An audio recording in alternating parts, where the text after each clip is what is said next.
Hi, எப்படி இருக்கீங்க? இன்னைக்கு எஸ்ஆர்மா கிச்சனில் தீபாவளி ஸ்பெஷலாக கிட்ஸுக்கு ரொம்பவே பிடிச்ச டோனட் சுலபமாக எப்படி வீட்டில் செய்கிறது அப்படின்றத பார்க்கலாம். அதுக்கு ஃபஸ்ட்டு ஈஸ்ட் ஆக்டிவேட் பண்ணணும். அதுக்கு என்ன பண்ணணும்? 3/4 கப் வெதுவெதுப்பான பாலில் 1.5 டீஸ்பூன் சுகரும் 1.5 டீஸ்பூன் ஈஸ்ட்டும் போட்டு அப்படியே 10 நிமிஷம் அப்படியே வச்சிடணும். 10 நிமிஷம் ஆனோடனே அது கரெக்டாக ஆக்டிவேட் ஆகிடும். இப்போ மாவு பிசைஞ்சிக்கலாம். அதுக்கு 3 கப் மைதா, ஒரு 1/4 கப்புக்கும் கூட கொஞ்சம் சர்க்கரை, உப்பு 3/4 டீஸ்பூன், 1.5 முட்டை, வெண்ணெய் 3 டேபிள் ஸ்பூன் இதெல்லாம் போட்டு நல்லா கலந்துக்கணும். கலந்துட்டு இதோட இந்த ஆக்டிவேட் ஆன ஈஸ்ட் அந்த பால்லாம் இருக்குல்ல, முதல்ல இதை நல்லா கலந்துக்கிட்டு அப்புறம் இதையும் ஊற்றி நல்லா பிசைஞ்சிடணும். முதல்ல கொஞ்சம் பிசு பிசுன்னு தண்ணியாக இருக்க மாதிரி தான் தெரியும். பிசைய பிசைய அது சரியாக வந்துடும், நல்ல பதமாக வந்துடும். இதை நல்லா மெதுவாக பிசையணும். கொஞ்சம் நேரம் எடுத்து பிசையணும். கொஞ்சம் நேரம் நம்ம கைகளில் நல்லா பிசையணும். இப்போது பிசைஞ்சதுக்கப்புறமா இதை ஒரு பவுலில் நல்லா எண்ணெய் தடவிட்டு இந்த மாவையும் வச்சு மாவு மேலேயும் அது காயாமல் இருக்கிறதுக்காக லேசாக எண்ணெய் தடவிட்டு அதை அப்படியே ஈர துணி போட்டு மூடி 2 மணி நேரம் வச்சிடணும். இது புஷ்ஷுன்னு வரும், டபுளாக ஆகிடும். ஈஸ்ட்லாம் போட்டிருக்கிறதுனால அது டபுள் ஆகும். அதனால் அதை அப்படியே வச்சிடணும். அதுக்கு கொஞ்சம் நேரம் எடுக்கும். 2 மணி நேரம் அப்படியே இருக்கட்டும். நல்ல சாஃப்டாக நல்ல புஷ்ஷுன்னு வந்துடும். அது வரைக்கும் அப்படியே மூடி வச்சிடலாம். இப்போ பாருங்கள், மாவு நல்லா பதமாக இருக்குது. இப்போது மாவை உருண்டைகளாக எடுத்து திரட்டி இப்போது ஒரு கப்பில் வச்சு கட் பண்ணிவிட்டு நடுவில் ஒரு ஓட்டை போடுறதுக்கு ஒரு சின்னதாக மூடி ஏதாவது எடுத்துகிட்டு அதுவும் ஒரு கட் பண்ணிடலாம். இந்த மாதிரி கட் பண்ணி எடுத்து வச்சுக்கலாம். நம்ம பெருசாக போட்டு ஒன்று ஒன்றாவும் இந்த மாதிரி கட் பண்ணிக்கலாம். இல்லை ஒரே சைஸ்க்கு வர மாதிரி போட்டு எடுத்து கட் பண்ணி எடுத்து வச்சுக்கலாம். ஒரு பெரிய கப் ஒன்று போட்டு வச்சு நல்லா ப்ரெஸ் பண்ணி எடுத்துட்டா அழகாக வந்துடும். அதே மாதிரி நடுவில் ஒரு சின்ன மூடி வச்சு ப்ரெஸ் பண்ணிடலாம், அதுவும் நல்லா வந்துடும். மொத்தத்தையும் அந்த மாதிரி எடுத்து வச்சுக்கலாம். இப்போது சாக்லேட் கிளேஸ் பண்ணிக்கலாம். அது அப்படியே இருக்கட்டும். அது ஒரு அரை மணி நேரம் அதை டிஸ்டர்ப் பண்ண வேண்டாம், அது அப்படியே இருக்கட்டும். அதுவும் திருப்பியும் பெருசாக வரும்.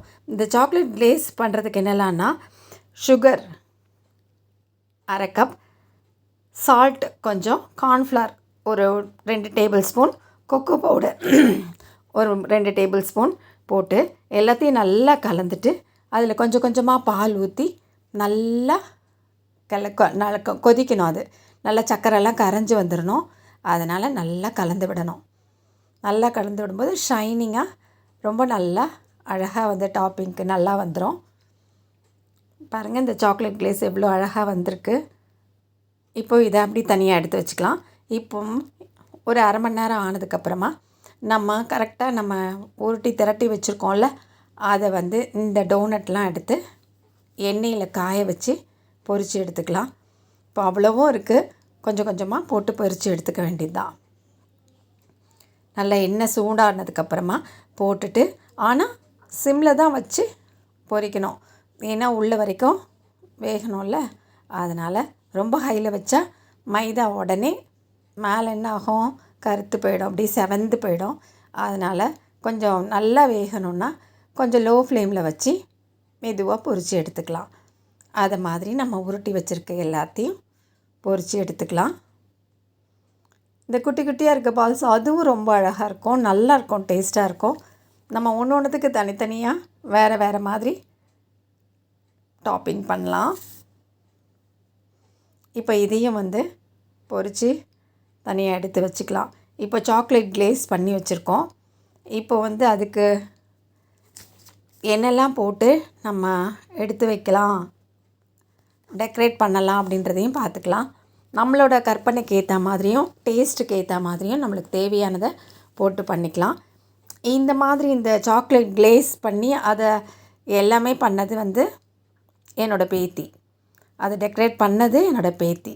ஸ்ப்ரிங்கிள்ஸ்லாம் போட்டு உட்காந்து அவங்க தான் பண்ணாங்க, ரொம்ப இன்ட்ரெஸ்ட்டாக பண்ணாங்க. இப்போ பாருங்கள், இது கொஞ்சம் திக்காக இருக்குது. இந்த சாக்லேட் கிளேஸ் இது மில்க் மேட். இன்னொன்று சுகரும் பாலும் கலந்து அந்த மாதிரி எடுத்து வச்சுருக்கோம். இது மாதிரி 3-4 வெரைட்டியாக பண்ணியிருக்கு. இதுக்கு மேலே வந்து டெக்கரேஷனுக்கு ஸ்ப்ரிங்கிள்ஸ்லாம் போட்டிருக்கோம். இது மேலெல்லாம் ஒயிட்டாக இருக்கிறது மேலெல்லாம் சாக்லேட் சிப்ஸ் அதை வந்து வச்சு டெக்கரேட் பண்ணியாச்சு. பார்க்க ரொம்ப அழகாக இருந்தது. அது மாதிரி டேஸ்ட்டும் ரொம்ப அற்புதமாக இருந்துச்சு. இப்போ மீதி இருக்க டோனட்ஸ்லாமும் எடுத்துட்டு இப்போ இதெல்லாம் வந்து யார் பண்ணா அப்படின்னா, இந்த மேலே டெக்கரேட் பண்ணுறது எல்லாமே என்னோடய பேத்தி பண்ணாங்க. பாருங்கள், ரொம்ப அழகாக எல்லாத்தையும் நீட்டாக எடுத்து வச்சுக்கிட்டாங்க. எடுத்து வச்சுட்டு இது மாதிரி டிப் பண்ணி ஒன்று ஒன்றா அரேஞ்ச் பண்ணாங்க. இது மில்க் மேடில் பண்ணாங்க. அதுக்கப்புறமா இன்னொன்று பாலும் சுகரும் கலந்து, பவுடர் சுகர் கலந்து வச்சு எல்லாமே ரொம்ப டேஸ்ட்டாக இருந்தது.